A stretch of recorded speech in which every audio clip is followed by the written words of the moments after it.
Mas mababang sulfur dioxide emission na itala ng PHIVOLCS sa pinakahuling monitoring nitong weekend. Samantala, naranasang halos zero visibility sa Agoncillo dulot ng smog dahil sa paiba-ibang direksyon ng hangin ayon sa PHIVOLCS. Alamin yan sa report ni Paul Hernandez.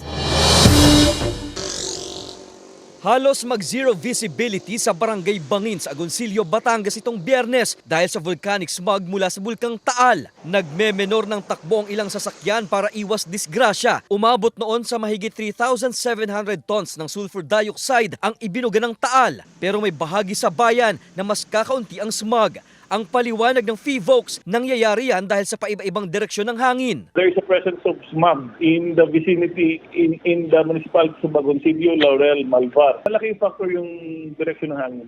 Baka towards that barangay yung hangin and then sa ibang areas naman wala. Ngayong umaga, mas nasisilayan ang bulkan. Sa nakalipas na surveillance kasi, mas mababang SO2 emission ang naitala sa 1,902 tonelada. May katamtamang steaming o pagsingaw ang na-record na umaabot sa 1,500 meters ang taas. Ipinaliwanag naman ng ahensya ang mga kondisyon sa paglalabas ng 24-hour monitoring ng paglalabas ng sulfur dioxide. For one, dapat may steaming. Dapat may steaming tayong nakikita. Kahapon walang steaming or kung meron man sa umaga lang, hindi na natin maabutan. And then, dapat din hindi maulan. Ang ulan kasi, again, madaling ma-dilute yung sulfur dioxide. Habang nananatili sa alert level 1 ang bulkan, mariin ang rekomendasyon ng pagbabawal na makapasok sa Taal Volcano Island at pagpapalipad ng anumang klase ng aircraft malapit dito.